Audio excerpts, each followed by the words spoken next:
Good morning and welcome to this, the 16th meeting of 2013 of the European and External Relations Committee. Can I make the usual request that all mobile phones, electronic devices are switched off? And before I kick off with agenda item 1, can I welcome Claire O'Neill, who is our new clerk to the committee. She will be taking over from Lauren, and I think we should put on record our thanks to Lauren and the work she did. And I think maybe members will be interested to know that Lauren's taken up a post within the Immigration Department within the Scottish Government. So she's went from European and external relations to external relations within the government. So she's delighted. But welcome, Claire, and we're really looking forward to working with you. Okay, agenda item 1 is to take evidence from our colleagues in Europe. So we have some European Commission officials, and we are doing this via video link. Good morning, Brussels. Good morning. Good morning.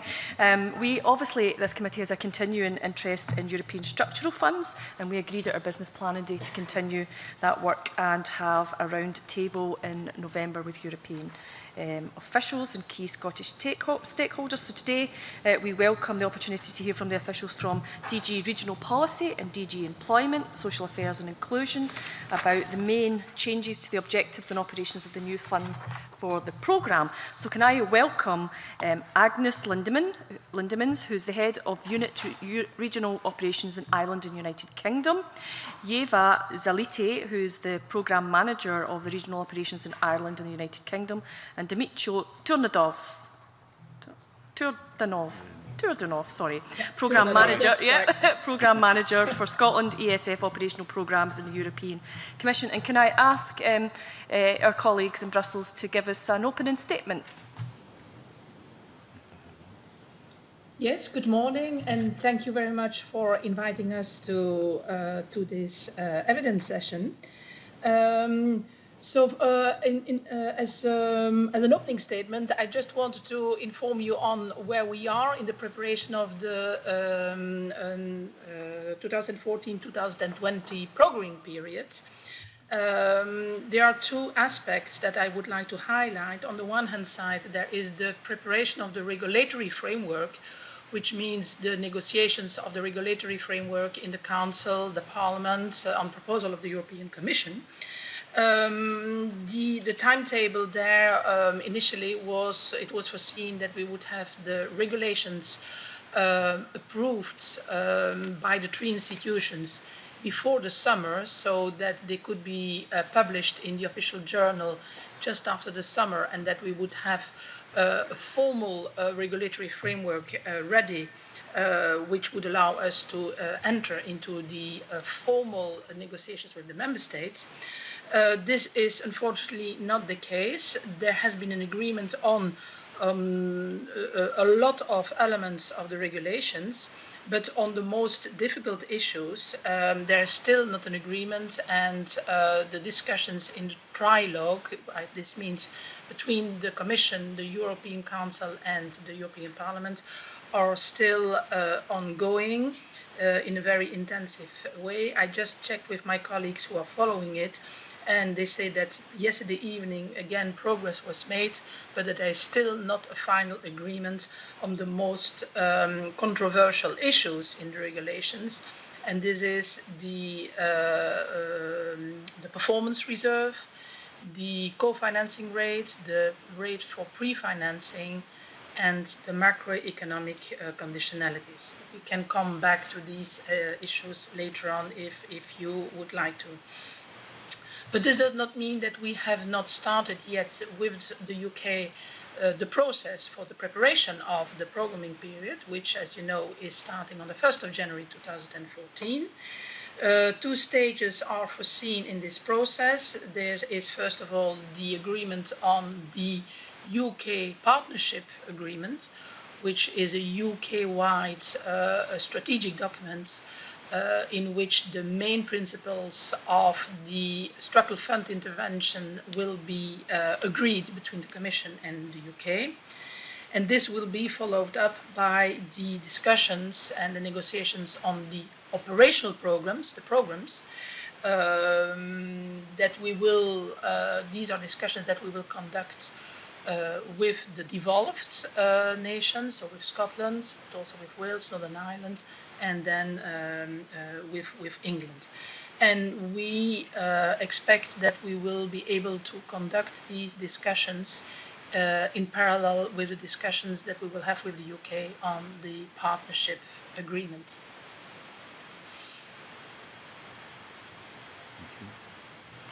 Okay, thank you very much for that. I think, as you'll notice, there'll be a slight delay in the transmission. So I think we're going to go to open questions, and the first colleague up for questions is Helen Eadie. Helen. Thank you very much, Convener. And my question concerns over the European Commission and the way that it hands over pots of money to member states for each of the 3 categories of the region.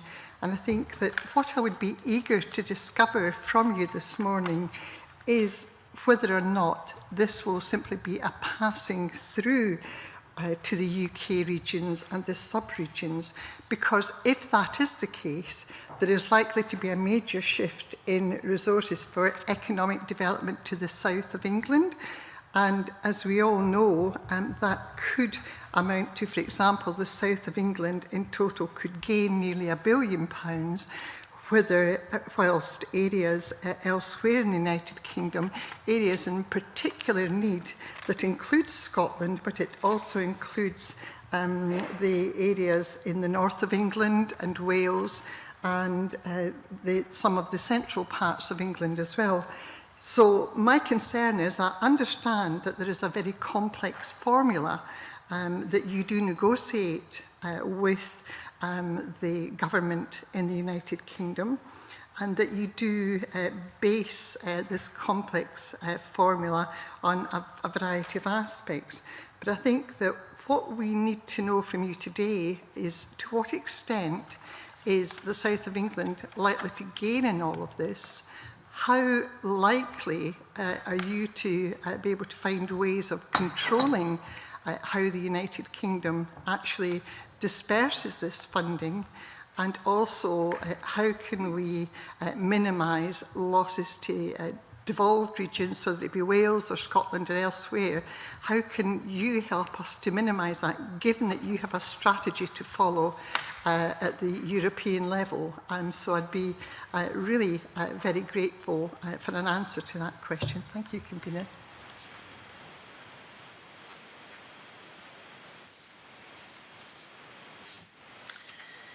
Okay, so your question is mainly about how the funds are allocated from the EU budget to the different regions in Europe, and in particular here for the UK and for Scotland. This is quite a complicated process, as you have indicated. It's not very easy to understand, but it has a certain rationale behind. And in fact, the allocation is working in 2 stages. In the first stage, there is the allocation that the European Commission decides, and which gives an allocation to each member state, so an allocation for the UK, out of the total of the budget that has been approved in the context of the multi-annual financial framework. And this is an allocation that has been communicated to the UK authorities somewhere in the summer. And this allocation is, again, I insist, it's at the level of the UK, but it gives an allocation for each of the 3 categories of regions inside the UK. So we have 3 figures, if I may say so, that we have communicated to the UK. What is the allocation for the less developed regions? And that is only in Wales and in England, so Scotland is not concerned by that. Then we have an allocation for the transition regions, and there Scotland is concerned because Highlands and Islands is qualified as a transition region. And then we have the last allocation, which is for the more developed regions. So once this allocation has been communicated to the member states, it's up to the member state to see how they will subdivide these 3 allocations inside the individual regions corresponding to each of the categories: less developed, transition, and more developed. The UK can use the what we call the EU criteria for doing so, or they can use additional or criteria as they think that they would better fit with the UK circumstances. And in that context, we have been notified of the decision of the UK government to spread out the 5% reduction in the total allocation, to spread it out equally amongst the developed nations. So the global UK allocation will be 5% less than what it was in the previous period. And so the UK government has decided that this will be shared out equally amongst the developed and amongst England. So which means that UK has given provisionally a 5% reduction in the allocation for Scotland. Now, this is a decision that has been taken by the UK. We have been taking note of it, but this has not been discussed yet with the UK authorities. The moment which we will discuss this is at the moment where we will get the UK partnership agreement. First an informal draft, and later on we will enter into formal discussions, because it is in that context that we will see not only how the UK proposes to allocate the money to the developed and to England, but we will also see what they intend to do and on which priorities and thematic objectives they propose to concentrate the money. So the negotiations we will have with the UK will be to not only on the distribution of the money, but also on what is behind the money and how the UK intends to use this money according to the different priorities and according to the different EU 2020 objectives. May I have just one additional question? And that is to ask Commission officials, when you're having these further discussions with the United Kingdom government, whether you will be discussing with them the fact that, for example, the northeast of England will suffer a 500 million loss, Scotland will suffer a 300 million loss, and it is suggested that the south of England will have a €1 billion gain. So it would be helpful if we could have feedback on that, because clearly there has always been a notion that the least developed areas across the United Kingdom should receive priority for funding, which actually matches in with the European Commission's overall strategy and thinking. And so I am just continuing concerns about this matter, and would be glad for feedback on that. Thank you, Convener.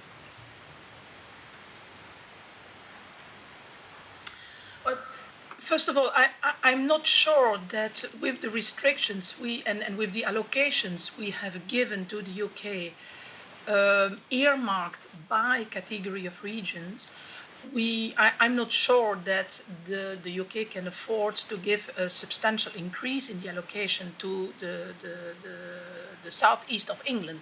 We still need to see the figures, how that would work out. But in any case, making abstraction of this, it is for granted that we will look at the socioeconomic situation of the different regions, where they are in terms of unemployment, where they are in terms of GDP per capita. We will see where the most important needs are in the UK, and we will discuss with the UK, and we will make sure that the amount of money allocated to the areas is in correspondence with the needs. Our policy is a policy that is going, that is to the benefit of the whole territory of the European Union. That is true. But on the other hand, we also have to make sure that the most deprived areas will get their proportional share in the total allocation.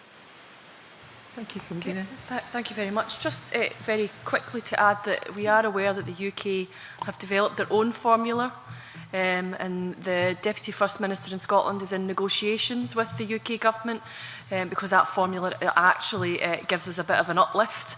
But as you say, nothing's set in stone yet, so I think we need to wait. But I think we've got that bit of information within the work that we've done in this committee that there is a UK formula rather than the Commission formula. So we're anticipating that that negotiation will be successful and Scotland will not lose as much as we were expecting to take that forward. So I'm not actually looking for any response on that from the panel. I think we've got a number of questions that will pick up on all of these aspects, and I'll move on to Claire Adamson. Right. Thank you, Convener. Good morning. You mentioned in your introduction the failure to reach agreement on the legislative package, and I was just wondering if you could give us some sort of practical examples of what the impact of that delay might be.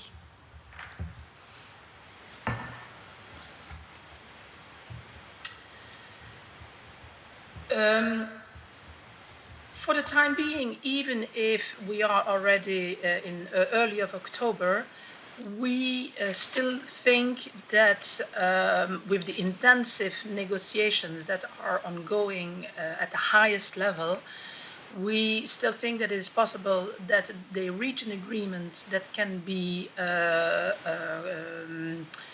consolidated by the European Parliament in its plenary session in October or November, and which would allow the publication of the regulations before the end of the year, which is of course crucial if we want to take the financing decisions on the different programs early of next year, and in order to allow the member states and regions to submit officially their operational programs to the European Commission. So for the time being, even if it's tight, it is still possible to have everything decided and published before the end of the year. But in the meantime, we continue to our discussions. It are not formal negotiations as we used to call them once we have the formal regulatory framework decided, but we are in what we call an informal dialogue with the UK, but also with Scotland and with the other devolved, in order to prepare everything that can be prepared. And there's a lot that can be prepared on which we have an agreement in the regulations. We have an agreement on thematic concentration. We have an agreement on the investment priorities lying behind the thematic concentration. We have an agreement on the minimum share of the ESF in the total allocation. So we have nearly all the elements that we need in order to be able to go as far as possible in the negotiation of partnership agreement and of the operational programs. So we really hope that even that the delays in having the formal agreements, we can minimize the period we need after the formal agreement is there to finalize also the negotiations from a formal point of view. So we extending the informal context as much as possible. So we hope that the impact on delays will be minimal. But everything depends, of course, that they can now come very quickly to an agreement at the highest level. Because once the things are postponed until the 1st of January, then we have bigger difficulties, because this would mean that then also the starting date of the 1st of January might be jeopardized, and then we are in a different context. But for the time being, that is not at the agenda yet. Thank you. I'll talk a supplementary, but do you want me to go on to the next question? Yeah. The next question I have is in relation to youth unemployment, which of course is a huge concern across Europe. The most recent figures show that youth unemployment is running at 21.6% for the whole of Scotland, but we do have particular pockets where that is worse, including the southwest of Scotland. I was wondering if you could give us a bit more information about what funding might be available to tackle youth unemployment, and whether there are any time constraints in the time in which that money has to be spent. Okay, I will pose the floor to my colleague, Dintjo Turdanov. Youth unemployment is an issue for Scotland and also for the Commission, and we are analysing every year the situation in the whole UK within the 2020 semester, and we indicated in our country-specific recommendations this year that the UK could or should even take measures to increase employability of young people. And the situation in Scotland is very similar as regards young unemployed people, and especially the so-called needs. These are people out of training, education, and work. The Youth Employment Initiative foresees front-loading, to answer your last question, which means the member states could start earlier with all of the initiatives, and as far as I know, we are in contact with the Scottish Government. They have been recently started different measures as regards youth unemployment, especially using the remaining monies from ESF and partially from the European Regional Development Fund, as well as new measures. Front-loading is the first point. The second point is there is just one region in Scotland which will be concerned. I saw yesterday in a project of the partnership agreement with the UK that this is west of Scotland. And all other things, I think, are from a technical nature. How the managing authority, which is the Scottish Government, decides to start all of the policies addressing youth unemployment. Should it be a separate program or should it be a priority axis within the program? But it's up to the Scottish Government to decide. Okay, I think that's answered my question. Okay, thank you Thank very you, much. Nina, thank you. Moving on to Rod Campbell. Good morning, panel. We know that in Scotland, the Cabinet Secretary has reached an agreement with the UK government that means despite falling EU budgets, Scotland will only see a 5% reduction in funds over the 7-year period. I wondered whether that 5% reduction, how that compared with other regions within Europe, and whether you're able to comment on that. Other similar regions. It's very early days to be able to compare what will be the allocation, how the allocation, the Scottish allocation compares to other regions in the EU, for the mere fact that, as you have understood, we are still in discussion not only with the UK but also with the other member states, and allocation of money of the national amounts to the different regions is still under discussion between the Commission and the different the different member states. So it's very difficult at this stage to make a comparison. I can only comment on the differences between the allocation to the different member states, but not to the individual regions, because this is still a matter which is under discussion. But every member state has the right or to have its own criteria on how the country-wide allocation that we have communicated to them, how this is then broken down amongst their different regions. But they all have the same constraint, which is they have to respect the allocation we have communicated them by category of regions. So transition regions, the transition regions, the less developed, and then the more developed regions.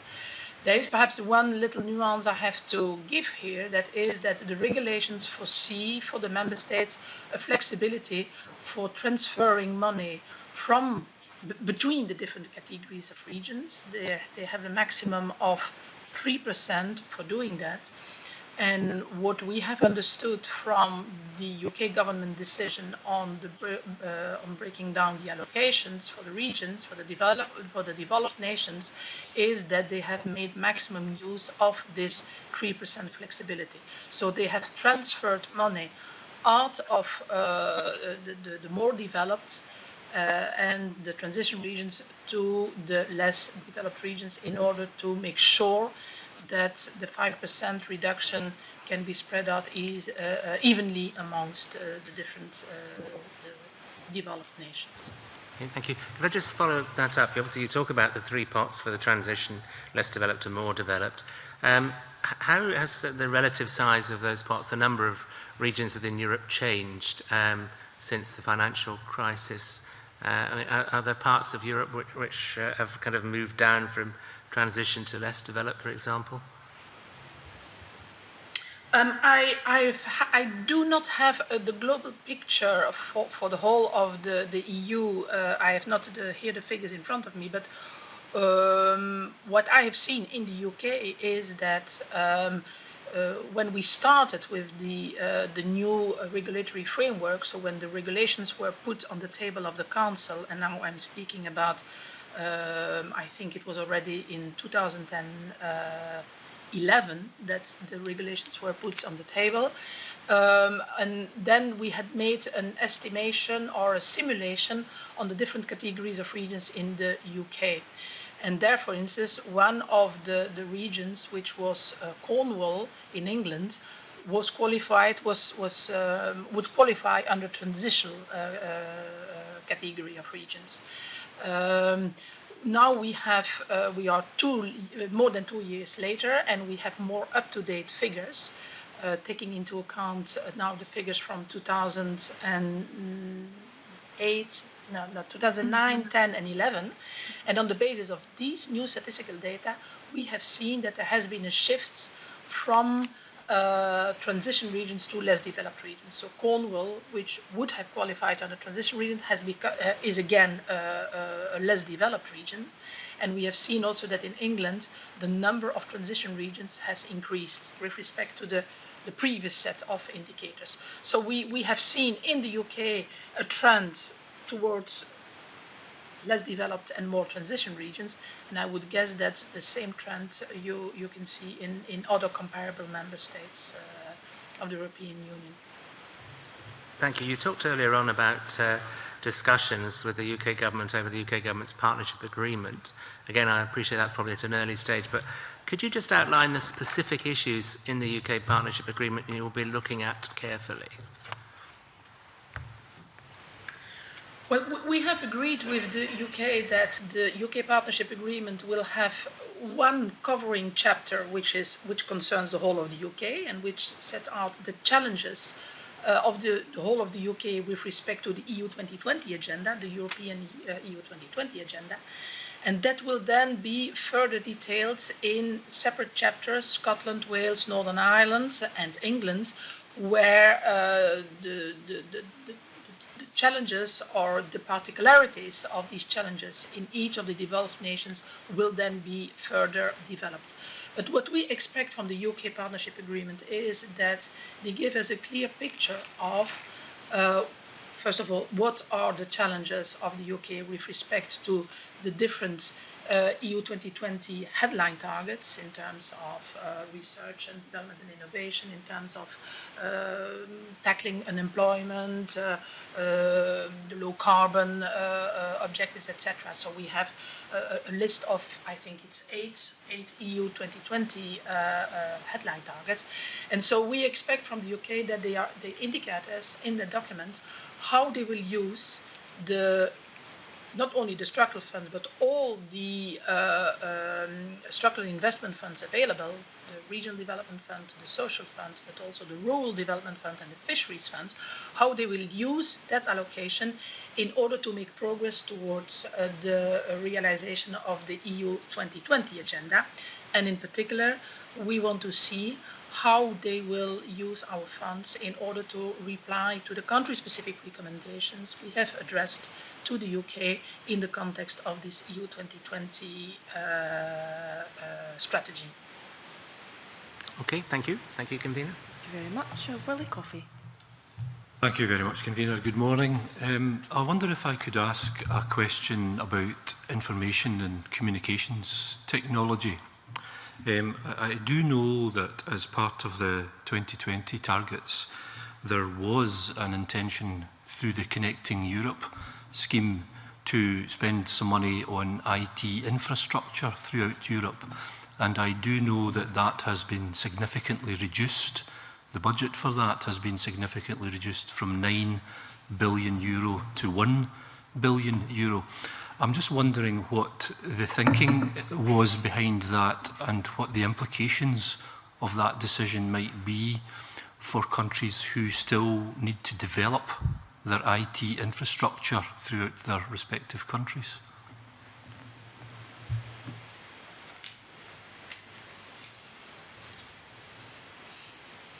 There was indeed a proposal from the Commission to have this Connecting Europe facility for not only in the area of ICT, but also in the area of transport and of energy.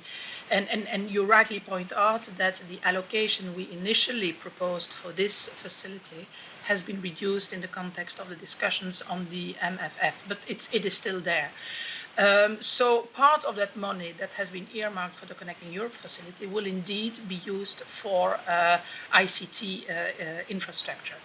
And what we want to see in the partnership agreement is to which extent the UK will not only use our 4 structural and investment funds, but also to which extent in complement to the investment funds, to which extent they won't make use of this Connecting Europe facility for covering needs in terms of ICT development.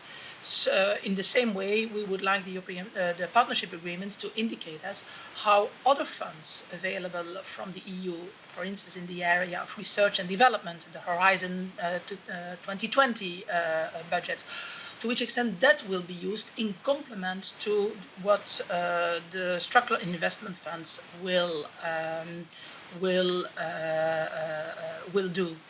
So that is what we expect to see in the proposal of the partnership agreement, and then we will enter into a discussion and we will see to which extent there is availability from the Connecting Europe facility, although the Connecting Europe facility operates under different rules than the subsidiarity rules applicable in the structural funds.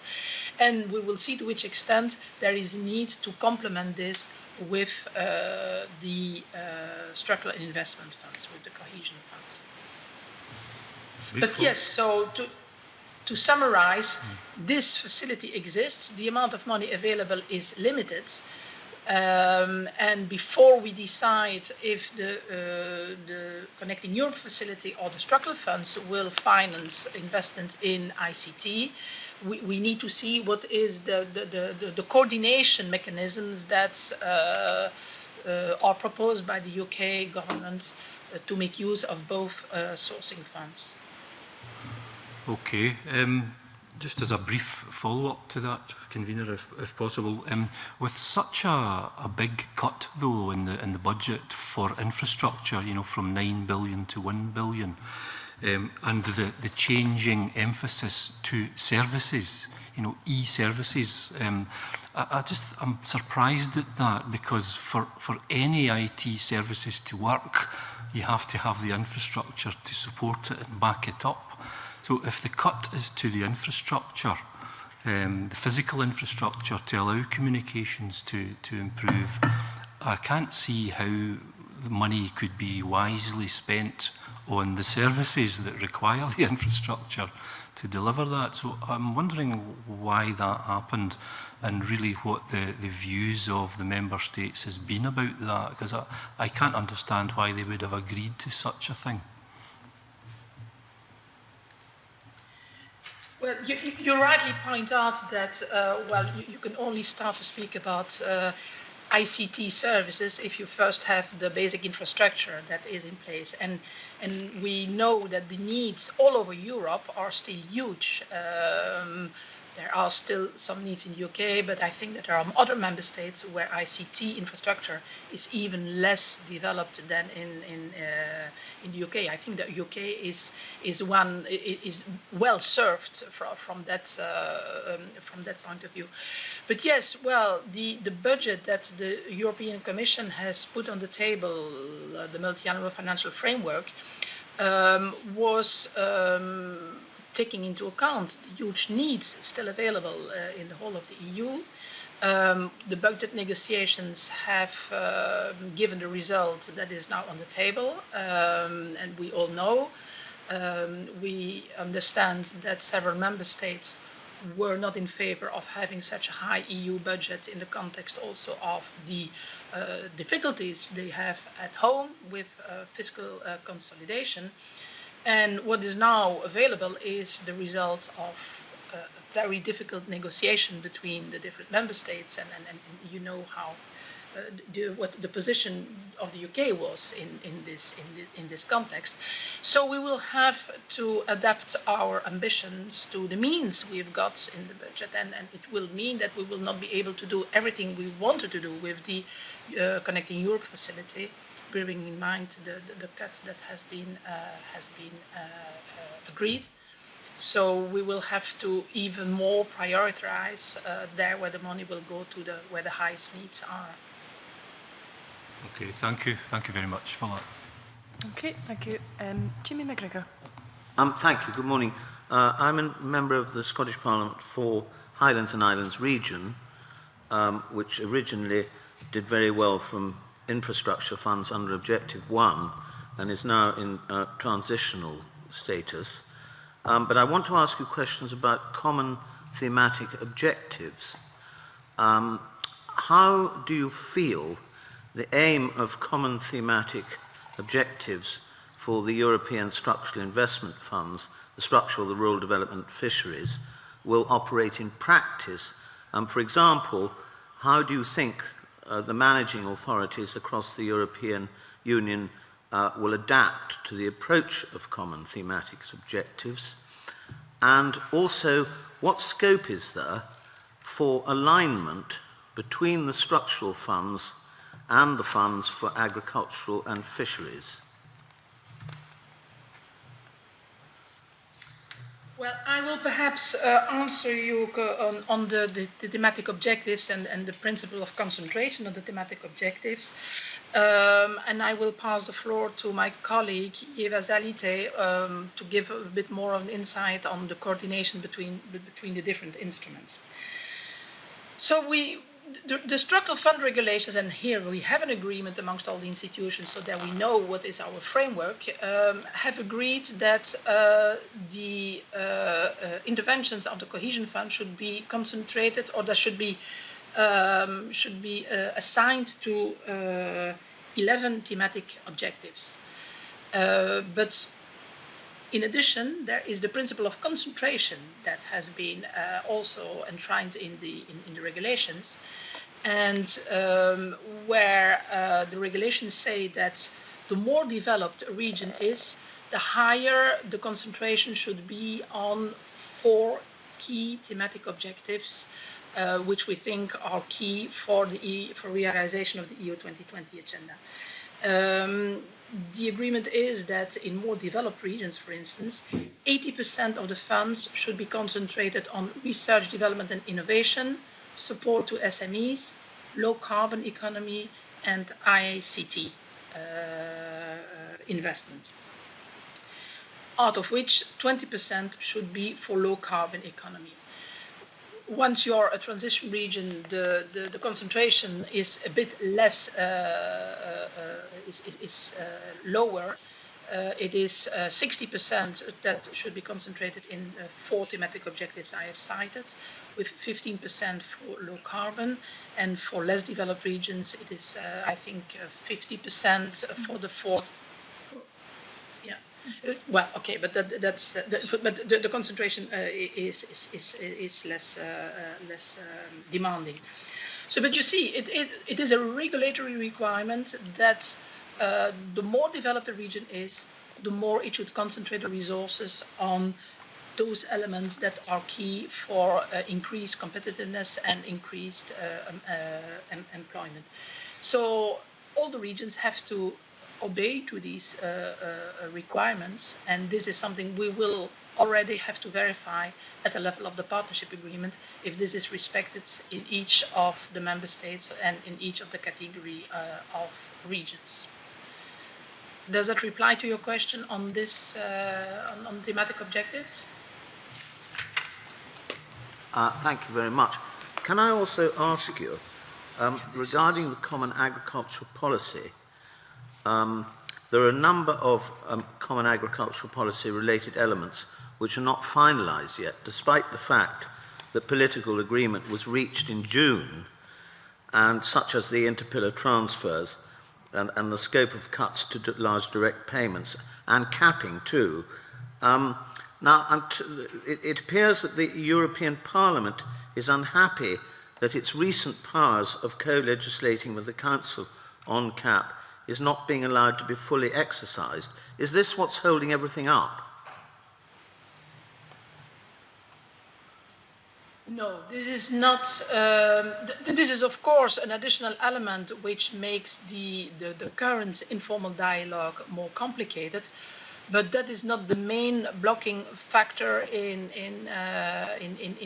progressing with the partnership agreement. If that was the question you were asking. Right. What are the particular questions of the negotiation of the agriculture fund regulation? There, I must say, we don't have a colleague from DG Agriculture and Rural Development here around the table, so I will need to verify with him what is the current state of play on the negotiations of this rural development and what are the blocking factors. That's I'm sorry, but that is. I have no further information on that. I'm looking at my colleagues if they have more information. No. Coming back to the thematic objectives, are you satisfied that the thematic objectives are creating more employment, which is, after all, the objective?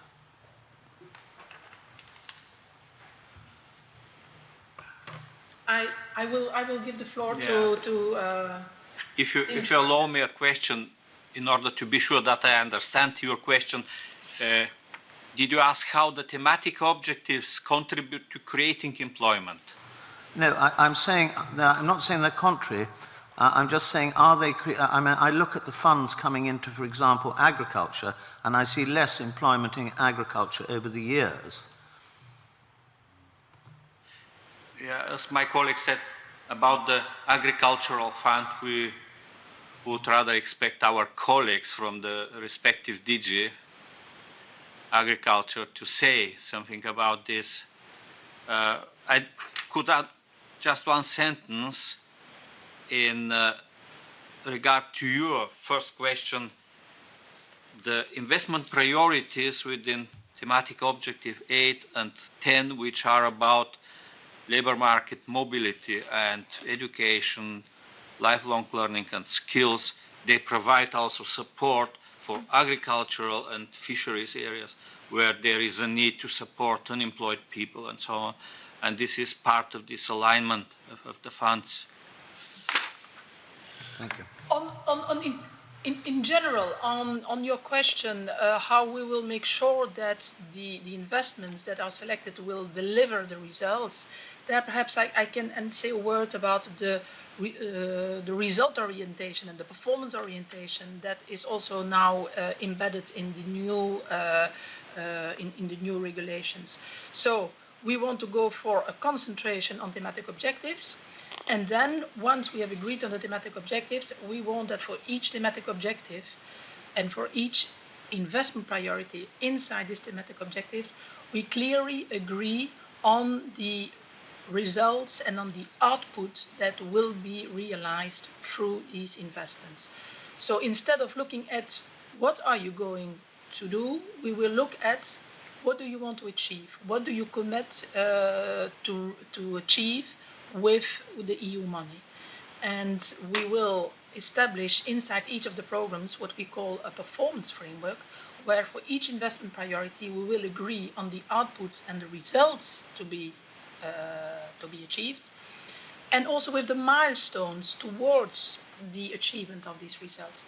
And those will be regularly monitored throughout the implementation of the programs. And there is one important rendezvous, if I may say so, between the Commission and each of the regions in 2019, where we will do a complete review of the performance framework and on the results that have been realized by them.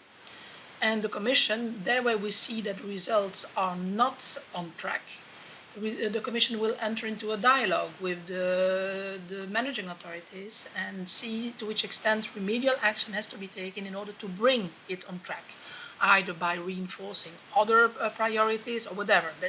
It's a dialogue we will have to enter in. So, but we will not wait and sit 7 years and then see what is the result. We will have this midway rendezvous with the managing authority, a formal rendezvous, where a review will take place on how the money has produced the agreed results. And then we still have the question mark about the performance reserve, where the proposal of the Commission was to put aside 7% of the allocation to each priority and to see if, to set it aside until 2019, and where this 7% would only be released if the dialogue that and if the implementation results show that the targets that had set for 2019 have been realized. So, but this is still not agreed yet, that this additional reserve will be there in order to, let's say, give premium for those investment priorities that have really complied with the results they want to achieve. But, so that is still under discussion. But the principle of setting milestones, agreeing on results, having this checking halfway through if the results have been realized, that is agreed, and that will take place. Very much. Okay, Hans-Ala Malik. Thank you and good morning. I'm wanting to find out what are the Commission's objectives in shaping the structure fund program in this term, and the example is what type of projects are likely to be funded and what type of programs are not likely to be funded in the current programming period.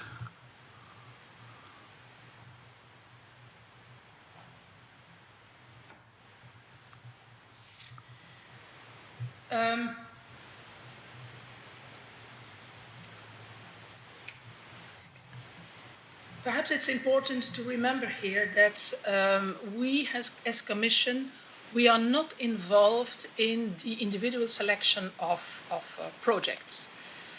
We are under shared management, we are under subsidiarity rules. We agree with the regions, the thematic objectives, strategies, the investment priorities, the results and the outputs that will be realized. But how, at the end of the day, these agreements will be translated into individual projects, there we as Commission, we do not intervene, with the exception of the major projects. When a project is above a certain threshold, then indeed we are involved because we have to do certain checks. But for the rest, we leave it very much to the region in designing this, the way in which the projects are selected. Now, this being said, we know that the Scottish Government wants to make some changes in the way in which projects will be selected. And perhaps my colleague Jewe Zaliti can tell you a few words on how the Scottish Government intends to change its, the way it selects its projects.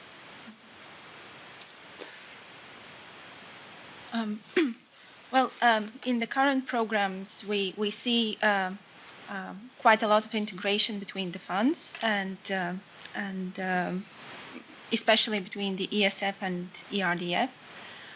In the next programming, the proposals from the Scottish Government, as we have seen by now, would draw together the ERDF, ESF, maritime and rural funds into 3 thematic Scottish funds that would be sort of aggregated around competitiveness, innovation and jobs, environment, resource efficiency and low carbon, and social inclusion and local development.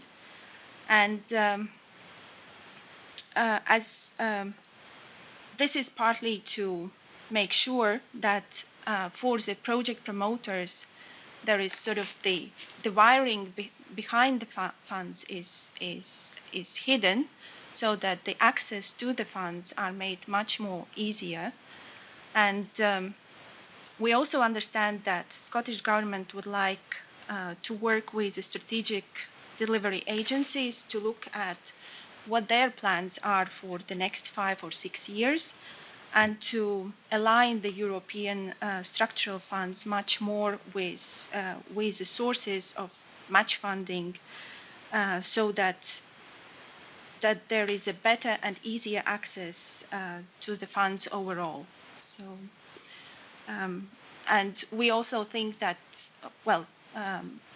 that this could also help to take away the burden from the project sponsors or community groups away, and place it where there is better experience and understanding of audit needs.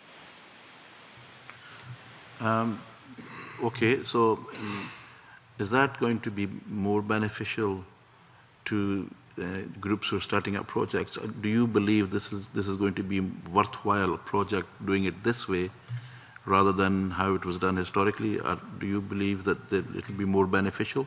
Because in Scotland we've always under applied for funding. This has been a problem for us in Scotland, that we have not succeeded in getting all the funds that perhaps we could have got. And are you suggesting perhaps this will be a better way of achieving that goal, or not? Well, we will have to see how it works in practice, and we also would like to see in the negotiations with concerning partnership agreement and the operational programs, we would like to see how this will be delivered in practice.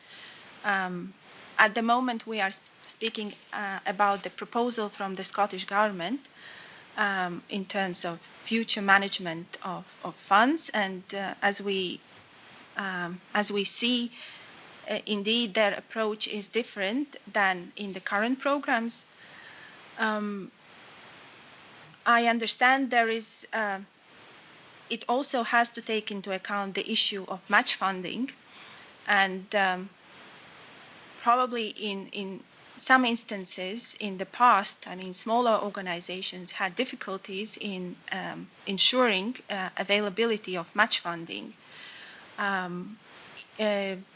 Delivering programs in more strategic way will not exclude the smaller sort of organizations from program implementation and project delivery, but that would take away from them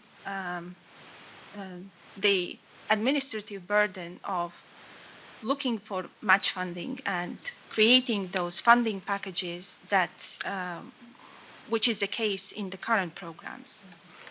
Yeah, and we also understand that this proposal that is on the table is a result of a wide consultation that has been done by the Scottish Government amongst different stakeholders, where we know that they have been preparing the new programming periods since quite a while now.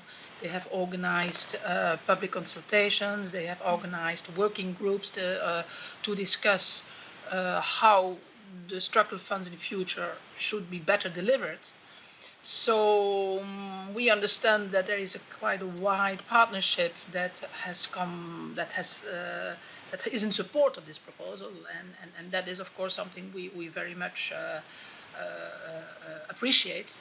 That this is not a result of only thinking of a couple of officials in an office, but is also the result of a large consultation amongst the different partners involved.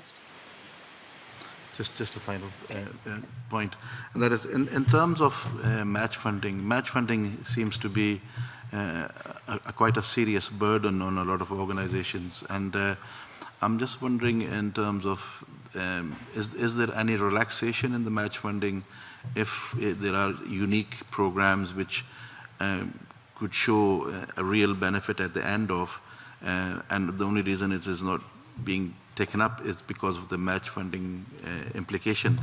And if there is, what options are there for people who could maybe look at or explore other avenues other than just simple match funding?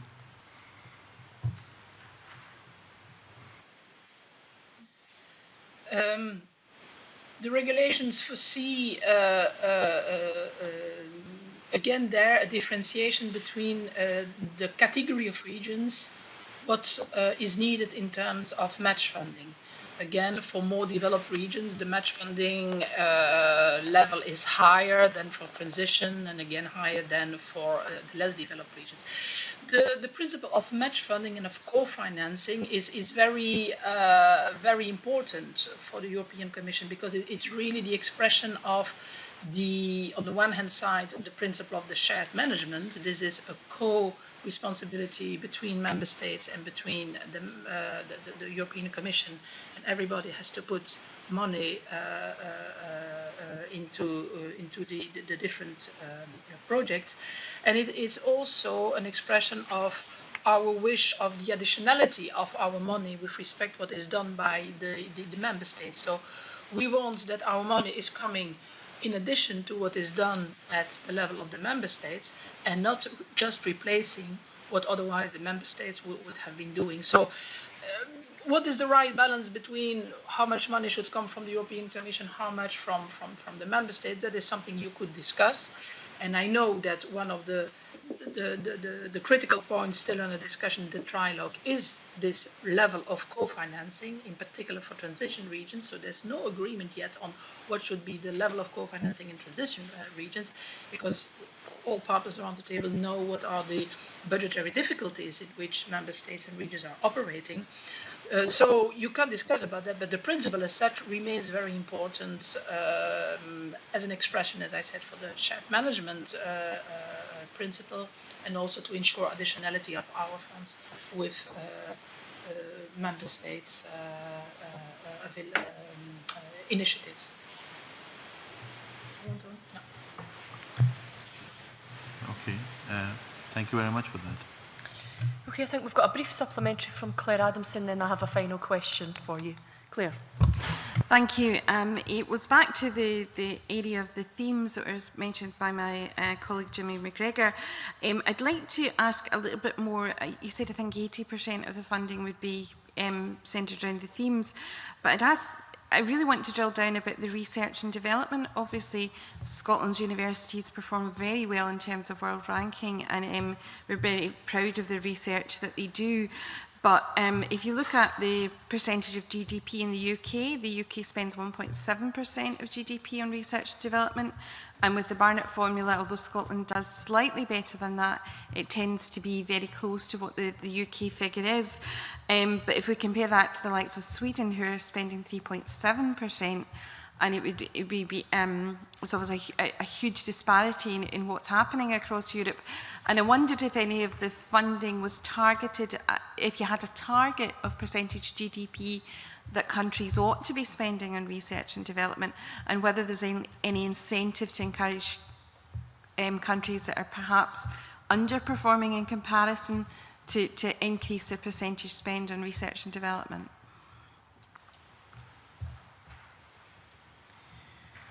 So research and development is one of these EU 2020 key targets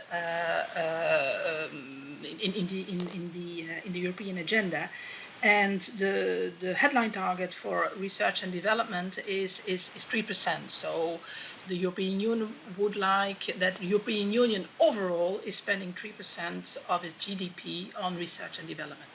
Now, this being said, we know that the different member states are qualifying quite differently with respect to this target. We have some member states who are already above the target, like I think Finland and Sweden. They are, like always, the leaders and as a matter of research and development. The UK overall is considered as an innovation follower, which means that they are around 3%, nearly 3%, but well, just qualifying on average. But then you have quite a lot of member states who are quite below, or even below 1% of their GDP. I'm thinking about Romania, Bulgaria, where it's a big issue, and where they have other needs to cover. So when we will look at what the UK will spend in terms of research, development and innovation, we will of course look at where the UK is currently in terms of its target, but we will also encourage the UK to even do more than what is the EU 2020 target in order to compensate for perhaps less that is done in other member states. Because we think that there are quite some opportunities in all of the UK in order to move on and to go beyond the minimal, if I may say so, 3% target. So that's one aspect. Another aspect, and therefore I'm glad you're coming up with the question, is because it gives me the opportunity to say something about the smart specialization strategy that we are, which is now a precondition for all regions, member states who are investing in research, development and innovation. We want them to come up with a smart specialization strategy in which, and it's the important word here is smart specialization, because smart means we want that each region develops a strategy that in terms of research, development, but also innovation. And innovation is an important aspect here, not only the basic research, but also innovation and the collaboration between universities and SMEs. It is a strategy that should be designed upon the advantages and of the comparative advantages a certain region has with respect to other areas in Europe, and where they find opportunities to create competitiveness, sustainable jobs, and that can be better placed there than in other areas. And that is what we are looking for before we will release funds in the area of in the area of research, development and innovation.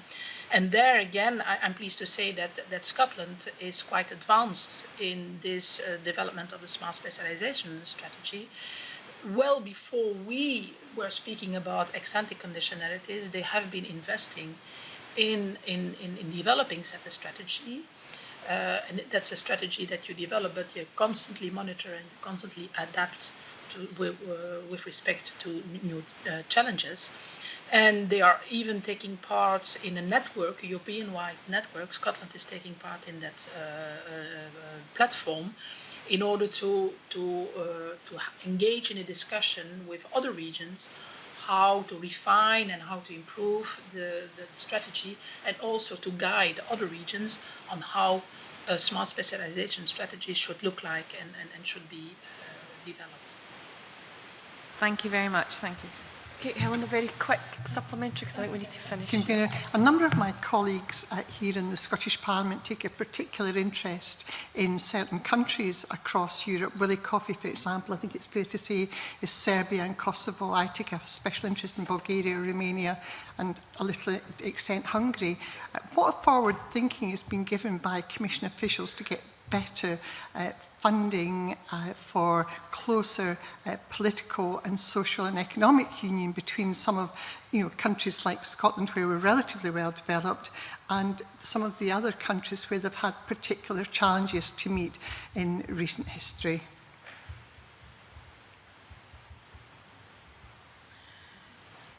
Part of the budget of the cohesion policy is set aside for what we call European territorial cooperation programs.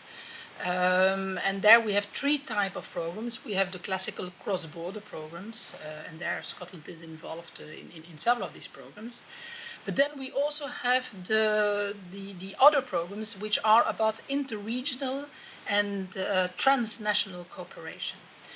And there, these programs are really designed in order to create networks amongst regions, and in which different regions with similar problems or similar challenges can participate, in which they can exchange experience, and in which they can also be involved in joint actions in particular areas. It may be in research and development. It can be in the area of support to SMEs. So we have this type of programs. They represent a small share of the money available, but we have these type of programs where we promote, where we give the possibility to engage in interregional cooperation. Okay, thank you very much. I've got a very, very quick final question for you, because I know we're overrunning our time slightly, and we're very grateful for you for persevering with us. But I have the old perennial question that we have been faced with from stakeholders for years now. Audit and compliance, we always say we're going to make it much more streamlined, much easier to follow, much less bureaucratic. Can you maybe give us some insight into the progress that's been made to make compliance and audit a much less of a minefield? Yeah, I will pass the floor to my colleague Dincho, who will give some insight in that. So I would say this is one of the more important issues for the future programming period. How to simplify the implementation of the funds, and especially to reduce audits and problems which we had enough in the past, also in Scotland, unfortunately. And there are very concrete proposals to the member states how to simplify in future the implementation of the programs. We did our best in September to organize in Scotland with the Scottish government a UK-wide workshop on simplifying costs for the future period, and it has been accepted very well. It has been successful. The main idea is to simplify and reduce audits, to give more opportunities to the member states to apply their own flat rates, for example, or other methodology which has proved within the member state in order to reduce these audit problems. Within the current programming period, I can say this issue applying unit costs per example has been used in the lowlands and uplands. We have an ESF program, and it proved to be a very successful. We used the methodology of the Scottish Funding Council, and this was very successful. And I think there will be no obstacles for the future programming period to use similar simplifying methodologies. Are there any plans to do the seminar at another time in Scotland?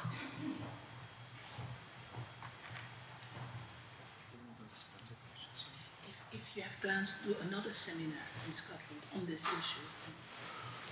We wouldn't mind. If there is any request from the Scottish government, from our colleagues in the managing authority, we can organize again one.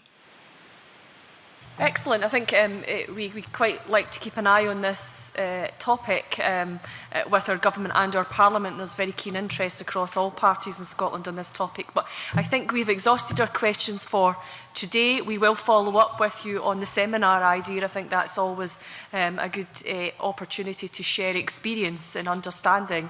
But can we thank you very, very much on behalf of our committee for answering our questions very conclusively today, and you have certainly informed the work that we are doing in the committee. So thank you very much.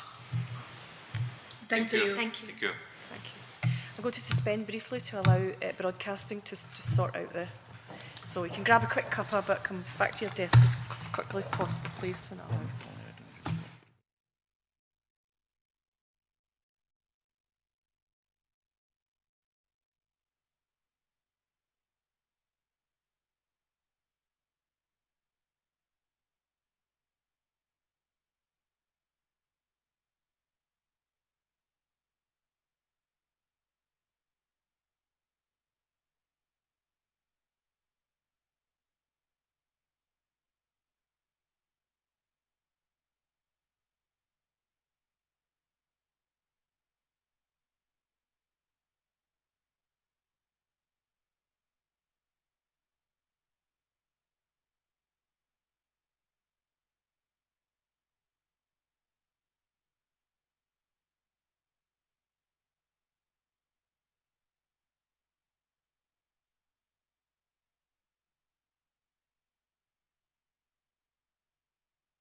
Okay, welcome back, and I think we'll move on very swiftly to agenda item 2. If I could just impress on colleagues that we have about 15 minutes to get through the next few agenda items so that we're on time for our guest at committee this morning. So the agenda item 2 is the Scottish Parliament's EU strategy. You have a paper within your paperwork for today. There's a slightly different approach, and I think, would you want to explain that, Katie? No, okay. There's a slightly different approach to how we're doing this because a lot of the work basically is already done. So if you can have a look at the paper, we're drawing attention to the sort of our broader priorities. And if there's any questions, comments, ideas, please speak now or forever hold your peace. Rod. It appears eminently sensible. Perhaps I could just mention, in wearing my other hat as a member of the Justice Committee, as far as Protocol 36 Treaty of Lisbon is concerned, we are kind of aware of it, and we'll be allocating time to look at this issue quite carefully. Okay. Fine. I thought the paper was very sensible. Yeah, very sensible. Okay, very sensible. Agreed. Any other comments, questions? I'd be happy to take forward this, the proposal for doing this slightly differently and a bit quicker. Yeah, agreed. Thank you very much. Moving on to agenda item 3, which is our Brussels bulletin. And I should let you know that when we were in Brussels last week, the Scotland Europa people were very keen to get reviews on how we were using the Brussels bulletin. So we did explain how we found it very, very valuable. So, comments, questions? Rod? Comment in relation to language learning. Noted the Commission's advice that more British students should take up more foreign languages at school. Obviously, we've had our 1+2 programme in the primary schools, and the Scottish Government's taking steps to ensure that the university departments require justification for cutting back on language things. But I mean, it's, when we look at kind of the question of how many students could study abroad, then the fact that too few Scottish and indeed UK students have competence in foreign languages is barring the question of applications for kind of degree courses abroad. Okay, I think a suggestion would be to send our 1+2 inquiry report to Commission for their attention, and just obviously informing that process a bit better. Yeah. Okay, Claire Adamson. I think what I noticed from that it was a comment about British students, and whereas we are doing this in Scotland in terms of the British context, it's quite a small percentage of the number of students that are there, and obviously we're only doing the model in Scotland at the moment, but hopefully it'll be a successful rollout in Scotland, and it'll become a benchmark of what we do moving forward. But I do agree that that it's really important that we work with the British Council in encouraging more use of the Erasmus and Comenius projects that are there to involve the interworking, because but all measure the statistics, we're underperforming in Scotland and Britain as a whole in terms of that kind of engagement. Chair, I had almost a similar point as well, in that this is what we're trying to establish here is something in Scotland, and therefore the figures really need to address what Scotland is doing. And I think Brussels also needs to know that this is an element of a Scottish dimension rather than a British one. And whilst they may wish to compare like for like, and that's fine, but it's different, if I can use that phraseology. But one of the things I'm also keen on is that the idea of the twinning that's come up on a number of occasions, and I think that's a very valuable one. I'm not sure where we are with that. I know we've had a lot of discussion around that topic about twinning schools with our European neighbours, but I don't know if we've actually done any since the programme has started.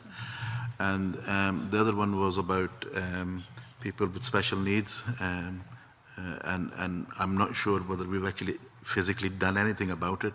We've discussed it, yes, it's been brought to our attention, but what have we actually done about it? So if someone can come back to us with that information, that would be very helpful. And if we haven't done anything, this is not meant as criticism, it's just simply, I'm just trying to try to establish a benchmark to say that it's been brought to our attention, we've learned there's an opportunity here, and then we need to take it to the next stage, is how then we roll it out, and who's doing it, and how is it being monitored in terms of its success, because we feel that it's going to be successful, but we need to prove that it's successful, so we need to actually physically do it. I'd really be grateful if somebody from the British Council or the Education Department could come back to us with some sort of report of what they've actually rolled out since we've launched this program. Not what they've done prior, but what they've done since then, and how successful or unsuccessful that's been. And if it's been unsuccessful, what are the challenges, so we can try and support them overcome those. Yeah. Are the committee minded to write to the British Council asking for an update? Yeah, yeah. Claire Adamson. I was just going to say the Minister was speaking about this issue in the Parliament. I was noting that this is a long-term rollout, and it'll be many years before we can actually establish how successful the programme will have been in our schools. So he was very much looking to the long term for the success criteria for this. We need to do something for it to start happening. Okay. Okay, the only thing that I had from, sorry, Willie.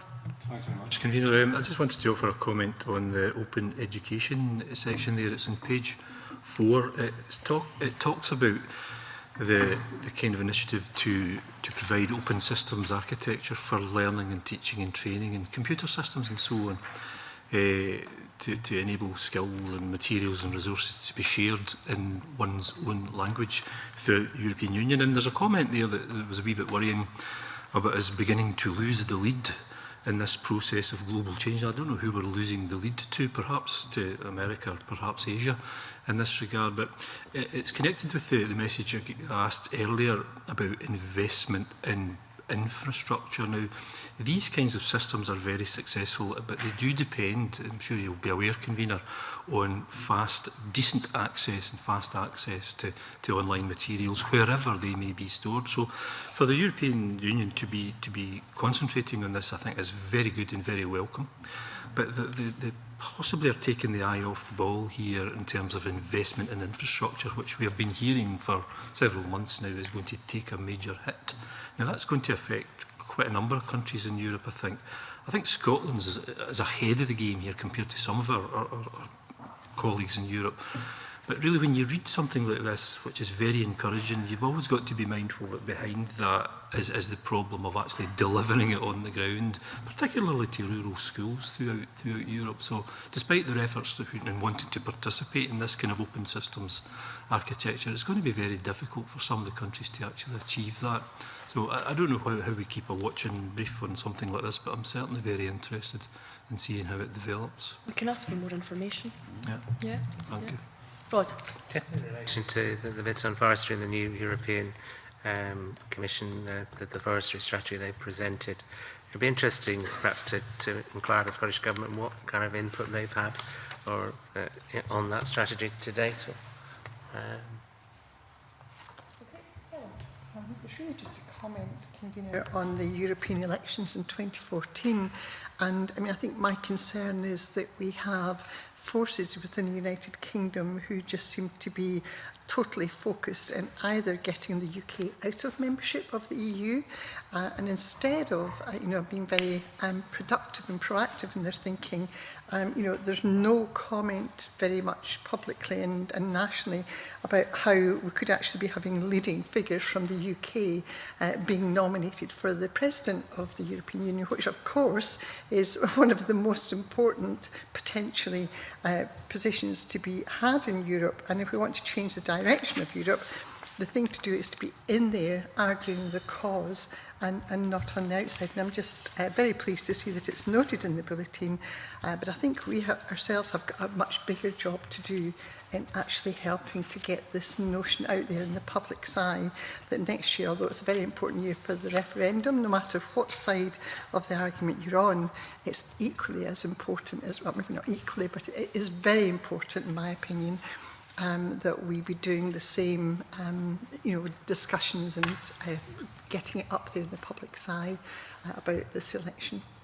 Yeah, I think you're absolutely right, Helen, and that is one of the topics I wanted to pick up, and the next topic, because it leads into it. I've put a bid forward for the Parliament Day next March to be about Europe, and see how we can work on that. It's a bid that's been put forward. There's no decision made on it yet, but hopefully we can make that as robust as possible, because it's the timing is perfect for that. The other element of it that really worried me, and you touched on it very, very slightly when you said maybe negative elements within the European election process, is also, and it reflects on what's happening in Greece and some other countries, is this rise of far-right Golden Dawn type organisations who are not just now causing social unrest, but actually, targeting individuals with assassinations and stuff. And I think when you see countries like that in serious trouble, then I think one of the questions we need to be asked is, what is the rest of Europe doing to support that country? And I don't mean financially, I mean, how do we build a social fabric? How do we, build in support that allows us to point out that this behaviour is not appropriate. We should be, pulling together and not targeting individuals. And some of it has become very, very racist in its nature, because it's easy to blame minorities for, social upheaval or economic upheaval. And I think that all ties into the same thing. And what worries me around about the European election is that agenda gets pushed to the forefront with some individuals and high-profile people that we would expect to do that. And how do we counter that? How do we counter that here? But how do we then support people, in Greece and Portugal and other countries that are experiencing really serious issues? Jamie? I'm following on from what Helen said, which I think is very important too, that people are made aware of the European elections.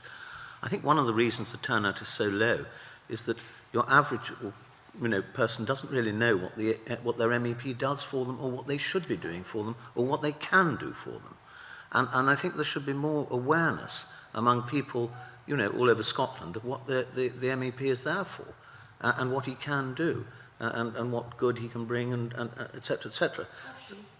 Or she, I beg your pardon, of course. I mean, much better, probably. Don't know, calm down. I suppose what I'm saying is that there appears to be no programme of awareness. There's awareness of the European Parliament and all that, but not awareness of what the individual MEP should be doing or can do for his constituents. I think we would get more of a vote, more of a turnout, if that was the case. Okay. Willie? How you do it, I don't know. But thanks, Convener. Just to add to that, I mean, it would help as well if the media in the UK were not so absolutely hostile to Europe. That's all you read day in, day out, anti-European rhetoric. And it's time perhaps that members, supporters, politicians, people spoke up for Europe and talked up the very positive things that do happen in a European context. And we see it coming to our table every day. So it's a challenge for us, I think, as well. But it really would help if the media would lay off Europe a wee bit and begin to promote some of the positive work that goes on within the Union, to reach out to the public and explain that.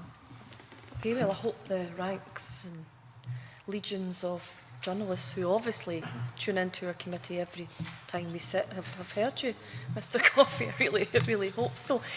Are people content to pass the Brussels bulletin on to the relevant committees? Because there's a few issues there, I think, and we've taken some decisions on writing to the Commission, to the British Council and to the Scottish Government on. You've got all that, Katie? Yeah, agreed?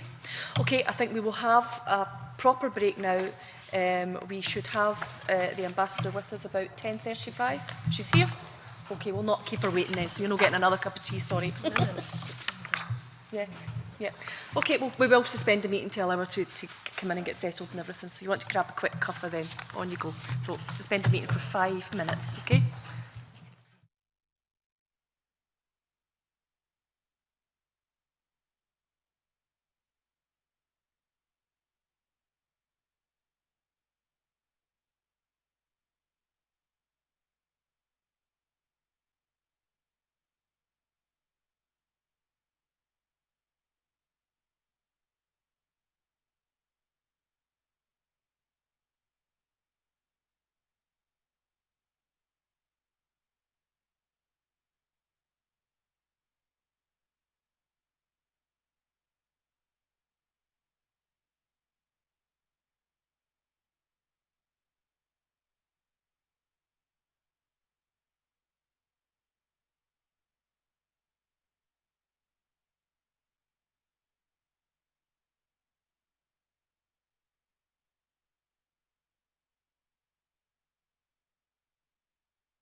Good morning and welcome back to the European External Relations Committee.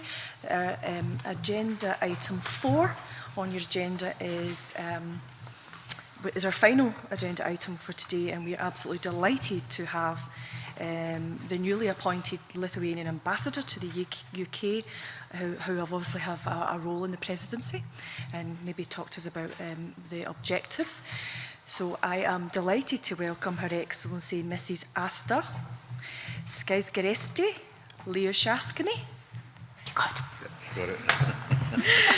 And Sigitas Mitkas, who is the Councillor and Deputy Head of the Mission, and Andreas Nikotinas, who is a Commercial Attaché for the Embassy of the Republic of Lithuania to the United Kingdom. Now, I'm not sure, Your Excellency, if you want to make a brief opening statement, and then we have some questions from our members, but the floor is yours. Good morning to everybody, Madam Chair, honourable members of the committees. It's such a pleasure to be here in the Scottish Parliament and have an opportunity to meet you. Indeed, I'm grateful for this occasion to make a brief overview of the Lithuanian presidency, EU presidency priorities. On July the 1st this year, Lithuania assumed the role of EU presidency for the first time. Lithuania has been in the European Union for 9 years, and it is the first time that we assume this role. The first among the Baltic countries. The other 2 Baltic countries, Latvia and Estonia, will have this role respectively in 2015 and 2018. But before I start speaking about Europe, let me say a few words about my country, Lithuania. Indeed, we successfully overcame economic and financial crisis, recent economic and financial crisis, and now we are again returned to sustainable recovery and growth. We are very comfortable, so to say, economically and financially to assume this presidency, because we do not have any internal agenda and internal issues to be solved. We can just focus on the EU agenda. Indeed, the GDP of Lithuania is growing at a steady rate of about 3% nowadays, and we have very much growth of foreign direct investment, which is at the rate of 20% per year. So again, economically, it's okay. So Lithuania being a small country, we come to preside European Union as an honest broker. What is the success of the presidency for us is a good compromise for all 28 countries. We know how compromises are difficult to reach, but we also know that all European decisions are fruit of one or another compromise. So that's the Lithuanian understanding of the presidency. So European Union nowadays are moving towards recovery, towards closer cooperation between member states and European institutions. We do believe that the cooperation between European institutions, that is European Parliament, the Commission, and the European Council, is needed more than ever.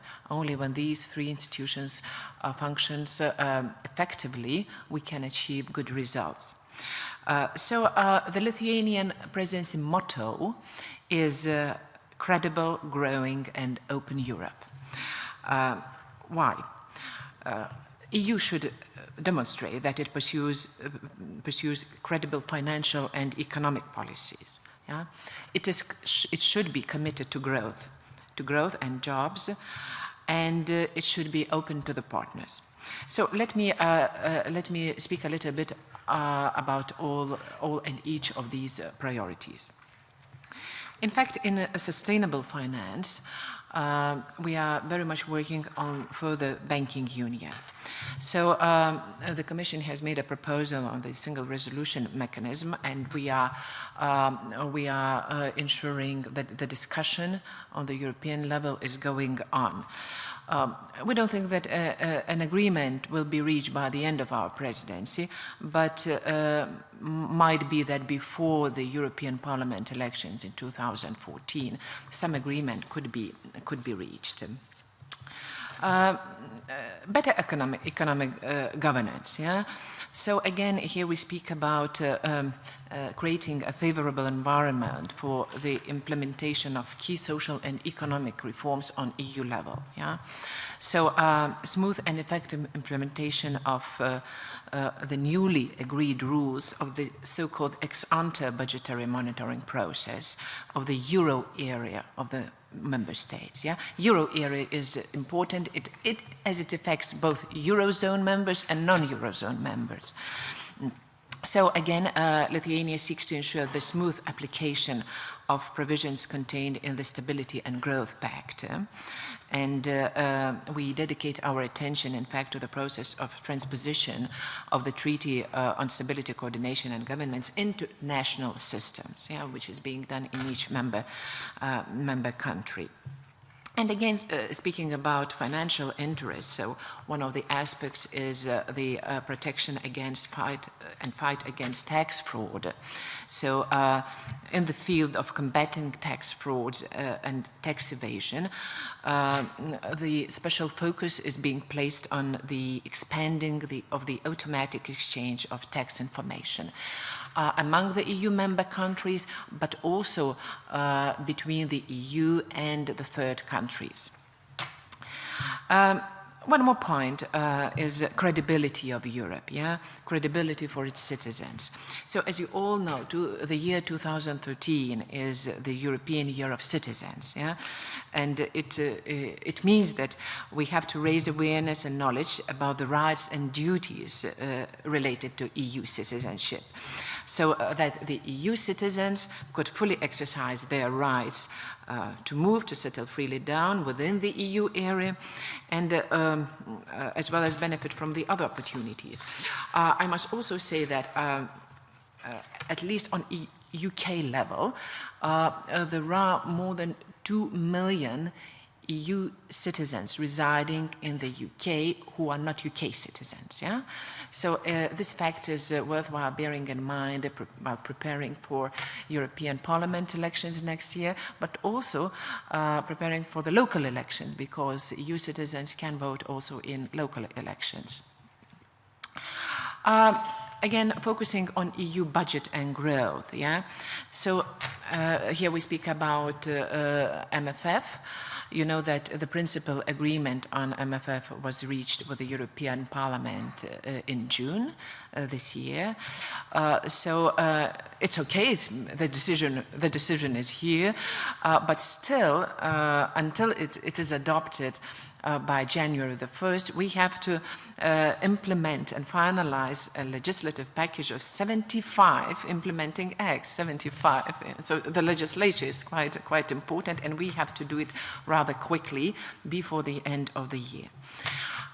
Lithuanian presidency will also adopt the first annual EU budget for 2014, this one-year budget. Yeah. So again, this budget is a starting point for the implementation of new EU programs. One more thing, important thing, is employment or unemployment, tackling unemployment. Yeah. So again, what is important here is effective implementation of the Compact for Growth and Jobs. Yeah. And in this context, we were very much focused on the implementation of the so-called Youth Guarantee and the operation of the Youth Employment Initiative. This should be made ready by 2014, so we are in the preparatory stage. And we also initiate discussions and prepare the Council declarations regarding European Alliance for Apprenticeships, which is a new thing, but we believe that as it aims to improve the quality and supply of apprenticeships across the EU, it's rather important for tackling youth unemployment, especially youth unemployment. Yeah. Lithuania is a very much digital country, and e-government is one of our favorite things. So, of course, digital agenda will be high on our agenda. So, again, we speak about the establishment of a single EU digital market. Yeah? Within this single EU digital market, we have such initiatives as electronic identification, trust services for electronic transactions. Yeah, so these are important. These two things are very important for the good functioning of our digital single market. Implementing EU single market for growth. Yeah, so again. What is important is the implementation already of adopted measures on the functioning on internal market. So here we are going through the Services Directive, and there must be some progress in the discussions of the so-called Single Market Act 1 and 2. Lithuania is very much focused on energy security, and energy things are also high on the agenda. So there are two things within energy. One is the internal energy market. It's strange, but within the single market, we do not have a single energy market. Yeah. So this objective is being a target for 2014 to create the internal energy market, to have the interconnection of electricity grids around Europe. But we are not still here. We're still working on it. Yeah. And another thing which is also important is our energy policies towards the third countries. So when we purchase energy from a third country, whether we apply the same rules for all EU member states or different rules. And again, at the moment, the situation is that different rules are applied, and we wanted to homogenize more. Yeah, so a few more things, yeah, very quickly. Speaking about regions, yeah, there is a move forward towards macro-regional strategies within the European Union, and as you may know, there was the Baltic Sea region strategy, which was the first macro-regional strategy, followed by the so-called Danube strategy. So again, we believe that the Baltic Sea region strategy functions very well. One of the important aspects is that the countries, all member states participate in this strategy, not only those bordering the Baltic Sea, but all countries, and this is the strength of this strategy. It's very effective. And again, we will be hosting a huge conference to review the strategy and to discuss further implementation during the next financial perspective. In the foreign policy field, of course, Lithuania have taken up all the foreign policy issues which are on the agenda. And here we speak, of course, first of all, we speak about Syria. Just on the 1st of July, on the first day of our presidency, we had Egypt crisis with President Morsi. So again, never a dull moment in foreign policy. But speaking about our long-term perspective, we pay attention to our eastern neighborhood. As you know, European Union has two focuses, southern neighborhood and eastern neighborhood. So while most of the conflicts are going on in southern neighborhood, and we always work on that, we should not forget also eastern neighborhood. There are no wars, no conflicts in the eastern neighborhood, but still the interest of the whole European Union is to have a stable, democratic, free trade area within the eastern neighborhood. So again, the idea is to have an Eastern Partnership Summit later in November this year, and possibly with the signature of some important agreements with the Ukraine, with Moldova, with Georgia on free trade. Speaking about enlargement process of the EU, we have started presidency with one more member, as you know. Croatia joined the European Union, so we are now 28. But also there are discussions and discussions on the table with the Western Balkan countries. They're in different stages, but the process is going on. We do not think that some concrete agreements will be signed during our presidencies, but a progress should be made with each of these Balkan countries. And speaking about our strategic partners, in fact, we are very happy that during our presidency, the negotiation on free trade and investment agreement with the United States took place, and the negotiations started on TTIP, the so-called TTIP. The political will is very strong to have an agreement reached by the end of next year. Well, it's a very ambitious agreement, so our negotiators will have to work hard. But also we have in mind Japan and the start of negotiations on free trade with Japan, which is another important partner, trading partner for the European Union. So in a nutshell, it's this.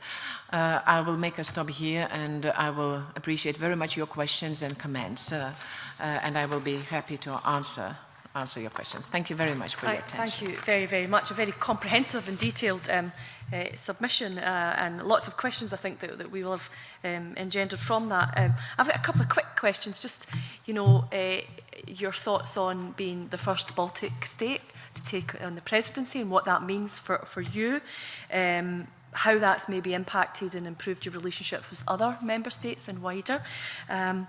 And how did you manage it with just such a small country of only 3 million of a population? It's something we're always very keen on in Scotland, because we're always told, you know, you're a bit wee, which is small, and we would love to learn some lessons from how you've managed to get as far as you have and been so successful at doing that. Indeed, Lithuania is small, 3 million people. Yeah, we say that small but sound. We like to work efficiently, and this is how we try to do our presidency. This presidency has rather a low budget, because we cannot afford to have a big budget, but it means that we have sponsors. We have supporters of our presidency from other sectors of society, from non-governmental organizations, from businesses, not only Lithuania, but from European businesses. And finally, we find ourselves in a rather comfortable situation. Indeed, it is the first time we assume this presidency. When Lithuania joined the European Union, and that happened 9 years ago, we said to ourselves and to our European partners, look, we are coming to contribute. We do not come to take something. We have an idea that we are contributors to the European benefit, to the European idea. For us to join European Union was a political issue, first of all, because during the Soviet years of occupation, we believe that we are unjustified, separated from the European family. So for us, joining European Union was to return to this European family of nations, you know. So that was the main reason why the support for the European Union is very high in Lithuania. On the day of accession, we had a referendum, and 75% of Lithuanians pronounced for European Union. Today, the support is not that high, but still about 60% of our population is for European Union, which is quite high in the overall EU member states picture.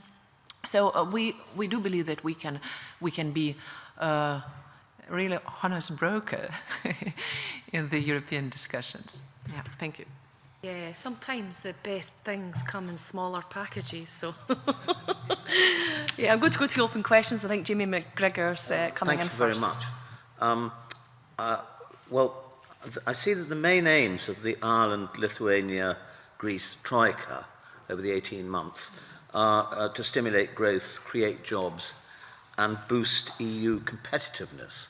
I'm very interested in how you think that the ways in which EU competitiveness can be achieved, and also what you think is what the Lithuanian presidency thinks is the greatest problem, if you like, facing the growth of the European Union, or no, just the European Union generally.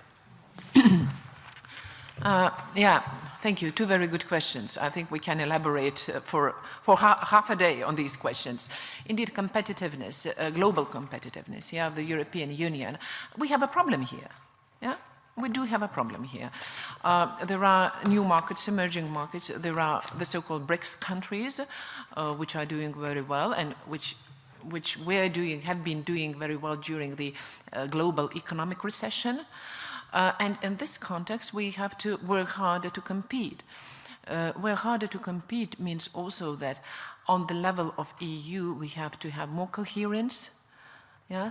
Not less coherence, not looking to our all nationalistic interests, but on the contrary, working more together. And what I was speaking about, the financial instruments, yeah? This is part of our job.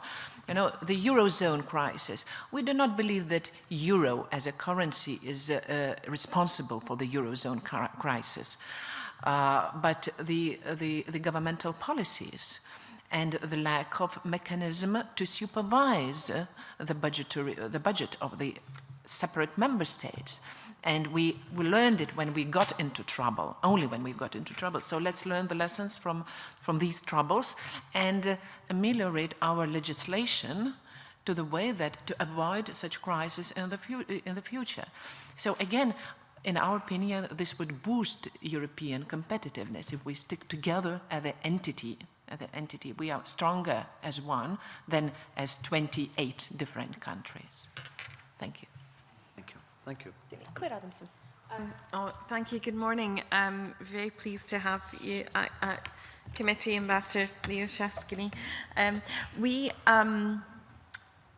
You mentioned in your opening statement about youth employment, which was the area I wanted to speak about, but you've already given us a lot of detail about the Youth Guarantee Initiative and the apprenticeship programme in your opening statement. So could I ask you a bit about the employability skills of the youth in Europe? We like to pride ourselves in Scotland as welcoming our neighbours and our European neighbours into Scotland, and we have a very strong Lithuanian community here, but we're not very good at our own students going out to study and using the Erasmus exchanges. And have you any ideas about how we could build on that cohesiveness across the distance between our two nations? Yeah, indeed, unemployment is a topic. In all recession situations, we have huge unemployment. Yeah, that's the general rule from the textbooks. Yeah, the fact is that the EU average unemployment, which is at about 10%. Yeah.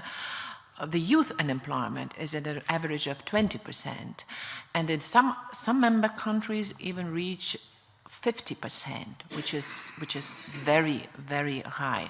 So of course, the governments have to look at it very carefully, how to encourage business, how to encourage job creation in private businesses, yeah, in small and medium enterprises, and of course the programs, the EU programs, are aimed at encouraging creating jobs in, first of all, in private sector, yeah, which is not that evident when the situation is in recession.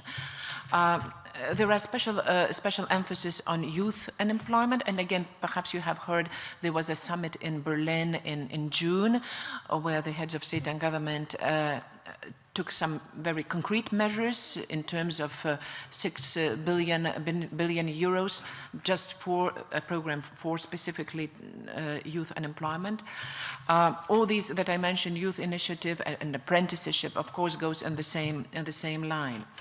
Speaking about universities and exchange of students, indeed, nowadays students have a fantastic opportunity to move around European Union. I say fantastic because I know what it looked like when there was an Iron Curtain. And being a student in Lithuania, I had absolutely no opportunity to go on the other side of the Iron Curtain. Yeah. So yeah, I have deep respect for my alma mater over this, which is Vilnius University. But still, I envied those young people who can travel around and to experience different cultures, different systems. You know, well, just to know the world.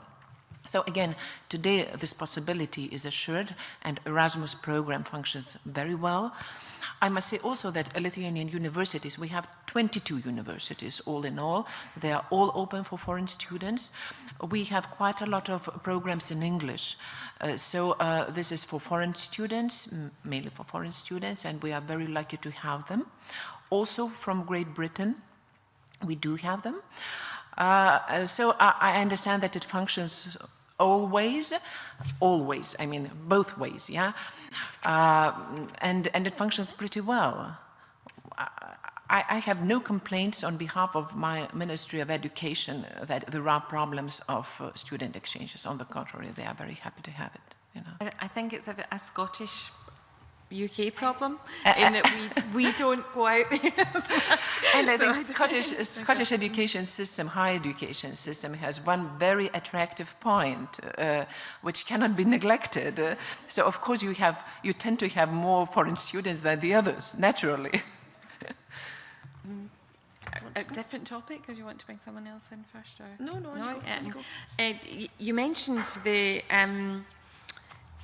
the foreign policy of the European Union, and I always think of the European foreign policy as being like an actor on stage with a Greek chorus of 28 other actors, any which point in time they could come in and contradict what's happening. So I just wondered what challenges you saw ahead with working with the European External Action Service and with the Commissioner on the foreign policy.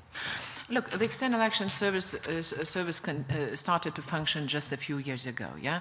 So we are on a pretty new path, the European Diplomatic Service, in fact. And I know there are different opinions of how efficient it is, how good it is, or how bad it is, you know. Well, I must say that we are very happy to have it, and I will say why. Lithuania is a small country with a small diplomacy. Yeah? We have 40 bilateral embassies, 40, yeah? Around the world. Around the world meaning that the majority of these 40 are in other EU member states, so 28, yeah? And the rest is in the third countries. So for us to have an external action service is something, you know, it's our continuation of our diplomacy, and we do receive information from them, and we are very happy because in shaping our foreign policy towards the third countries, we rely on their expertise and their know-how. So that's the positive point. Another positive point is consular assistance, and when there are crises, again, around the world, who will take care of our citizens? Yeah? So again, if a crisis is in some African countries, we have one embassy in the whole African continent, it being in Cairo.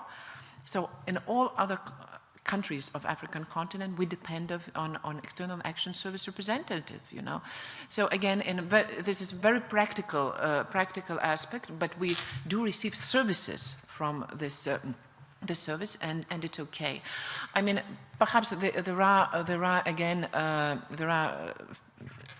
some fields where they could function more effectively, perhaps. But again, you know, we are just at the beginning, and in my opinion, our criticism has always been constructive. If we are not happy about something, so let's suggest how to do better, you know, and not just criticize for the criticism's sake. Thank you. Thank you very much. Okay, thank you. I have Willie Coffey next. Willie. Thank you very much, Convener, and good morning. Ambassador, you're very welcome, and congratulations on the Lithuanian presidency that you're currently in. I must say I was very impressed by the comment that you made to say that Lithuania comes to contribute to Europe and not to take from it, and I think that would be a message that would be appreciated if other member states had the same point of view as Lithuania. Sometimes I think that people believe that their role in Europe is to take from it rather than to give to it. And I was very impressed to hear that the support for membership was at 75% during the referendum, but is now still quite high at 60. So firstly, I was wondering, what kind of approach does your media take in Lithuania to European issues and European matters, and what's it like? Is it positive, supportive, or is it very critical? Well, media tends to reflect the public opinion. Yeah, I think in all, more or less in all countries. We, of course, as you have, we also have this more serious media. We have tabloid media, yeah, this range of different medias. But again, as the approach towards EU in general public is pretty high, so the media's response is also high, you know, and media tends to notice positive things when it happens to you know, on European Union level, you know. And again, if, well, let's say on some smaller scale, in some small town, if, well, if a new road is being built, yeah, and they say that, look, there are European structural funds and they're employed here, the new road is built, the finance is half Lithuanian government, half European Union. So the media reflects that fact, that it's positive, yeah, it's positive, it's something that we should be happy about it and not to complain. Very encouraging. Perhaps there's some lessons there for the UK media, I think, in its relations with Europe. I wanted to just ask a second question, if I may, Convener, and it was really about your programme, the Lithuanian programme for your 6 months presidency. And we can see in that very common strands that are shared throughout Europe and some of the priorities and so on that you've mentioned. What's in the programme, though, for Lithuania specifically? What are your priorities as a country as opposed to the shared priorities of Europe? Yeah, when I say that we came as an honest broker, it also means that for this half a year we put our national interest aside and prioritize European Union interest. Okay, so that's the approach. Of course, we have our areas of concern that I mentioned, but we do believe that these are not only our national, it's European concerns. That is energy policy, yeah, and Eastern Partnership. Yeah. These two things indeed are very, very much, you know, we think that, well, it's, yeah, it coincides with our national interest, so to say. But again, our national interest is, at least for 6 months, is a bit aside. Yeah. And you mentioned that you're a very digital enabled country. In terms of broadband and infrastructure throughout Lithuania, at what kind of level is that at? Is it pretty good, or is there a lot of work still to do? Look, we are the speed of the broadband is #1 in the world, or #2. It depends on how you incoming or outgoing, you know. It's upload #1. Yeah. Upload #1, yeah? It's download is #2, actually. If you understand what it means, I always mix the terms, yeah. Yeah, so the broadband is very, we have 4G already, come to Lithuania and see, and with your tablets and see how it functions. Okay, look forward to it. Thank you very much. You're still battling with dial-up in some cases. I've got Rod Campbell next and Helen after. Ambassador, you mentioned earlier that EU citizens resident in the UK have the right to vote in local elections which are taking place. We have a rather important referendum in September next year, in which EU citizens resident in Scotland will have the opportunity of voting. Does the presidency have any view on encouraging participation in that referendum? In fact, the presidency has an incentive to encourage European Parliament election participation. That's our concern, in fact, you know, because in the European Parliament elections, people tend to have lesser participation than in all national, yeah? So that's our main concern. Thank you. Yes, you didn't quite answer the second one. I appreciate your main concern about the European parliamentary elections. Is the presidency just studiously avoiding any kind of comment in relation to Scotland's referendum in September? Yeah, indeed. Well, it's your internal affair, yeah, internal. I must say that, well, Lithuania, not as a presidency, but as a country, will respect the will of your people, whatever it will be in the referendum. That's it. Okay, thank you. Second question, if I may be, just on the EU position for the climate change conference in Warsaw. Can you outline anything to do in relation to that? Look, all climate change conferences recently were very difficult conferences, very, charged with ideas, and very few results were achieved. So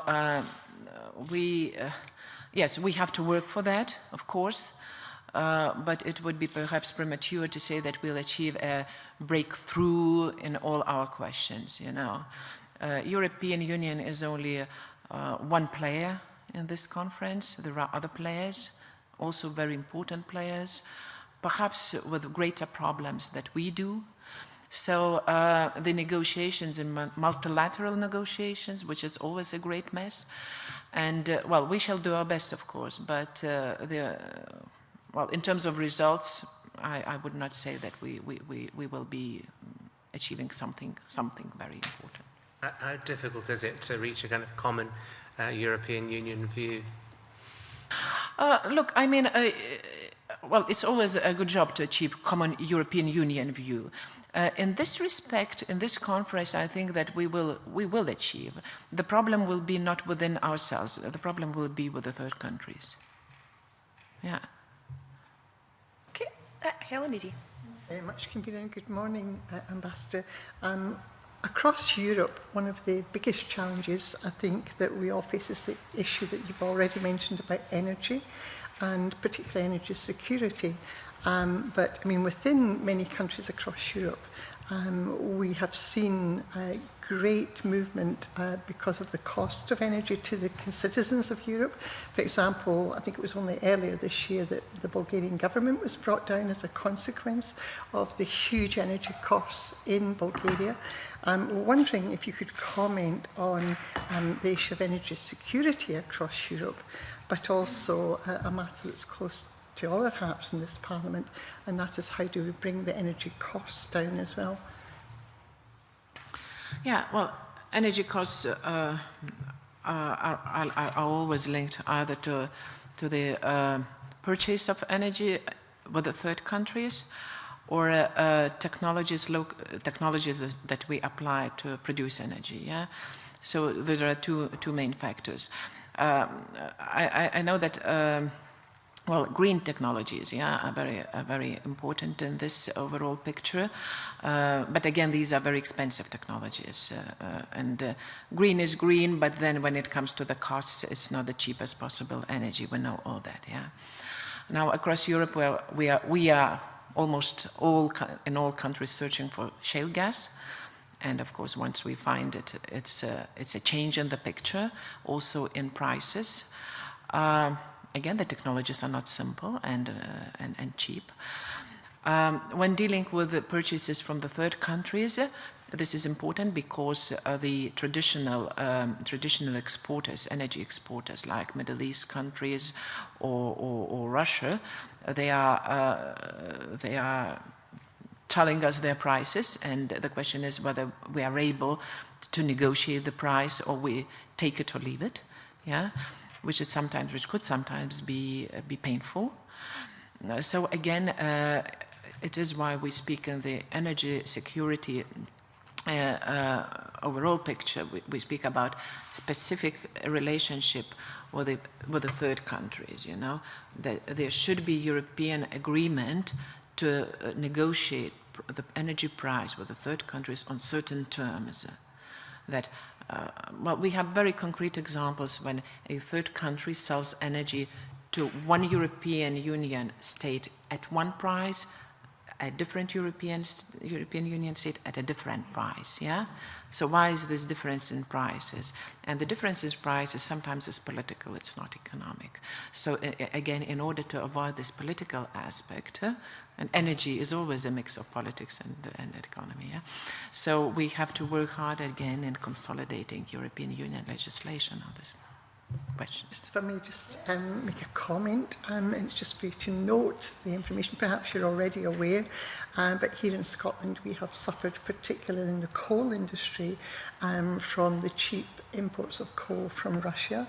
And of course, you know, that relates to your comments about, you know, the price that coal is sold at, or any form of energy is sold at. So just to ask you to note that we have had extreme concern, and I think the Minister Ferguson has been working very hard on this issue together with other politicians within the Scottish Parliament, and my area is badly affected by this, as indeed Ayrshire and other parts of Scotland. So it's a real issue for us here in Scotland. And that, well, at least in this particular example, it goes within our trade policy, yeah. And in this case, in this particular case, trade policy with Russia and Russian coal. You know that in dealing with the third countries, again, European Union tends to take a very liberal approach, yeah?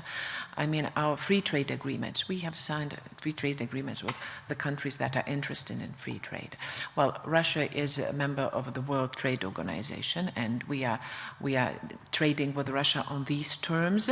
So the tariffs still remain, certain level of tariffs remain. So again, the tariffs is, as a rule, is to protect the producers, the local producers. And yeah, well, yeah, the free market has its positive side. Perhaps it has some negative sides as well. Yeah, thank you very much.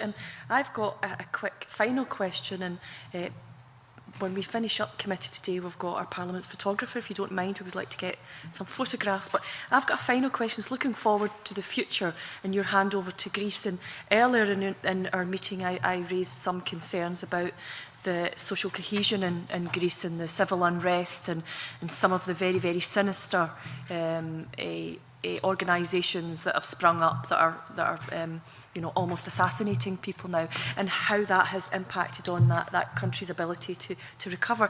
And I know that you've got your handover in whether, you know, dealing with some of the social unrest, which can then, if you solve some of that, then economic growth can maybe come back in. If there's any plans in your handover to look at some of that and offer support? Look, our idea is to do as much workload as possible till the end of the year. Why? Because also of some other factors are also coming into the picture. European Parliament elections, yeah, next year. So it means that after the new year, perhaps the European parliamentarians will be more interested in their own election campaigns than tackling with some pending issues. It is the end of the European Commission as well, which will be new European Commission by the summer next year. So it means that the commissioners, again, are tending to wind up their work a little bit earlier than leaving it till the last minute. So in our understanding, this half a year till the end of the year is still productive. The next half a year will be less productive. Yeah, because of the objective factors, we can do nothing about it. Yeah, so again, the idea is to do as much as possible, and then again, we are working. Yes, we are working in trio with Greece, and we suggested that if Greece needs some help, so we are offering our help in chairing some working groups or whatever they need, if they need. So we are here. Yeah. Okay. I think we've exhausted our questions for you today, and it's my great pleasure to thank you on behalf of the committee for your Evidence 2 committee. We did say we would have an overview, but I think we've drilled down and went into some detail in many aspects, and for that we're very, very grateful, because it informs the work that we do here. And I think this committee wishes you all the best with your presidency, and we're looking on at another small nation in Europe succeeding, and we can hopefully, Scotland will learn some lessons from that, and how small countries can sometimes punch well above their weight, and we wish you well in that. Thank you. may say on behalf of my small delegation how much I appreciated this meeting. Thank you for your very, very smart questions. I hope we can continue the discussion on all European Union matters in the future. The embassy is open to you, so once you are in London, please do not forget to visit us. The address is 2 Bessborough Gardens, Lithuania House. I will be very glad to host you at my embassy. And Madam Chair, may I present you with a small token of Lithuanian presidency. This is a scarf for ladies in Lithuanian colors, presidency colors. Close this meeting, and our next meeting is 31st of October, and don't come in fancy dress, please. Where we'll be discussing with the Croatian ambassador the budget. So thank you very much for your attendance at committee today, and thank you very much. You'll do that for me.